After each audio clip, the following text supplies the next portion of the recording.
What's up, everybody? Hey, good morning. I'm going to do a quick video on the 5 things that you need to do to get your house ready in order to sell it for the most money in the shortest amount of time in today's market, because the market's shifting. It's more competitive than ever. You got to get your home noticed. And here's what you have to do, right? I was talking to a good friend of mine, Millen, and he urged me to start creating webinars and training around how we price homes, how we get homes ready, because he feels like that's an area where we bring a ton of value because we've done it for so many years. We do it for a lot of our own projects and properties, and we put our money where our mouth is. So we know what it takes to get a property listed and sold the right way, the CAZA way, to net the most money possible. So here are the 5 things, right? First and foremost, you need to understand what the baseline value is of that particular home. So what do I mean by that? Well, what is it worth in its as-is condition if you did nothing? If you did nothing today, what is it worth in its as-is condition? The reason why you need to understand that is because we're going to reverse engineer what has to happen in order for you to get the return that you want off of certain improvements. So the way we do that is by going into the MLS. We look at the comps. We look at what's sold in your particular neighborhood, what the kitchens and bathrooms look like, and the landscaping and the lot location, and compare it against your kitchens and bathrooms and lot location and landscaping, and determine what are the different prices. What did a fully renovated home with a brand new kitchen and brand new bathrooms sell for? And what did one that looked nice, was clean, but maybe wasn't fully updated, what did that sell for? What did the home that really didn't do any improvements sell for? It's going to give us a baseline of what it's going to take to get a property, essentially what it's going to take to maximize your sale, right? So if you're going to try to go for the maximum amount that the market has kind of put on your particular neighborhood, you're going to have to go and look and say, okay, what are new kitchens and bathrooms? What is a listing in our neighborhood where new kitchens and bathrooms have been done? And what is that price? And how much is it going to cost me in order to make that a reality, for me to duplicate that?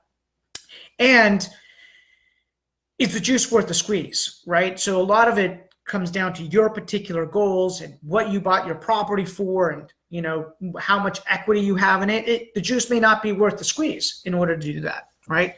So once you understand kind of baseline value, right, and you've gone into detail on the comps to understand what those 3 categories look like. What does it look like if your property sold for as is, the way it is? What does it look like if you polish the penny, just kind of fixed it up a little bit, clean, paint, declutter? And by the way, painting, decluttering, changing hardware, light switches, bulbs, putting in the right bulbs into the home, basic staging, landscaping, basic landscaping. Those are typically your highest return, lowest cost items. And that's where most people actually do the work that they should do, right? You shouldn't go in and put in all new kitchens and bathrooms unless you have the time, unless you have the budget, unless you're trying to totally maximize that sale. What we find is that polishing the penny, fixing what's broken, basic staging, decluttering, painting neutral colors, changing carpet, changing hardware, changing lights, light bulbs, that is going to get you the biggest bang for your buck, right? And so that's critical to understand. So once you know those numbers, you can reverse engineer and say, okay, how much is it going to cost me to polish the penny? How much is it going to cost me to do a full renovation? And then if and what's it going to cost me if I just sell it in as-is condition? Now, I'll tell you, if you sold it in as-is condition, you're always going to net the least amount, right?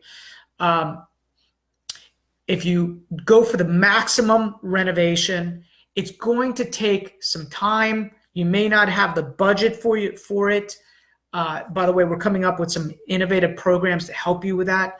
If you don't have the budget, we may even do the work and defer payment until the project's fully done, but that's separate. I'll talk about that later. And what's it going to cost me to polish the penny, right? Which is the kind of that basic decluttering, cleaning, painting, basic staging that I talked about.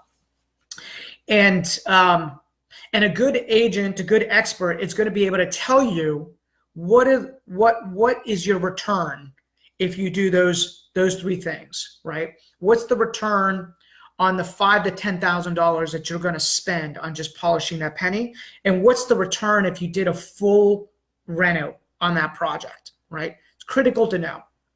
Now, the other thing you need to know is that when you go to list your home, you can't try to overprice it. It's literally the kiss of death for a seller. You have to price at or slightly below the market. Why is that? Well, it's because buyers are emotional when it comes to a purchase. And what you have to do is you have to create fear of loss. You've got to use psychology in order to drive demand so that a buyer who's been searching in your area for a long time says, if we don't go jump on this house today, somebody else is going to get it, because you're creating fear of loss. See, I see people all the time price in the wrong price band. Price bands typically happen in increments of 25,000.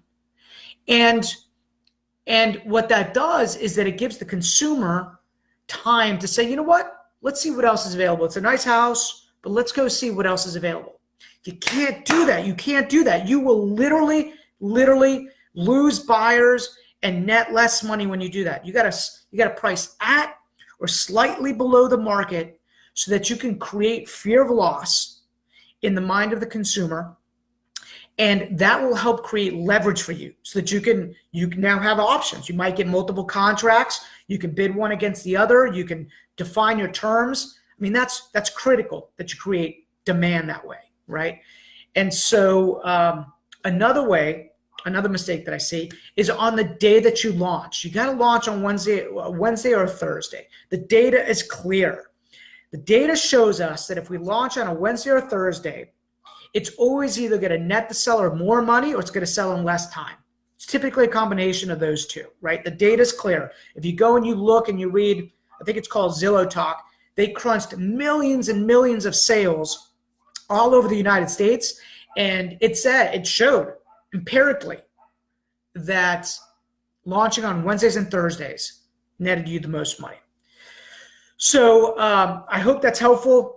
These are just some of the basics that I see out there that people get wrong. They have not developed the baseline of what the property's worth in as-is condition, which means that they don't understand what improvements they need to do in order to maximize the sale of their home based on their goals, because everybody's goals are different. And they either overspend on the renovation because nobody educated them on where that sweet spot is for their ROI, because maybe they didn't have enough equity in the property, or they mispriced the property by going in the wrong price band, thinking, like all sellers do, hey, if I price a little bit higher, everybody's going to talk me down anyways, right? That makes logical sense. They're going to offer me something less. Well, logically that makes sense, but emotionally that's not how the market operates. So you have to use psychology in order to price correctly. And they launch on the wrong day. They either launch on, a Monday or a Tuesday or a Friday, and typically it's Wednesdays and Thursdays. The data is clear. So hope that brings you value. Spring market's right around the corner. And so if you have questions about how to maximize your sale or what renovations you need to do, call us. We're here to help. We're here to give you our decade of experience on what you need to do to get your property sold. Peace. Have a good day. Bye.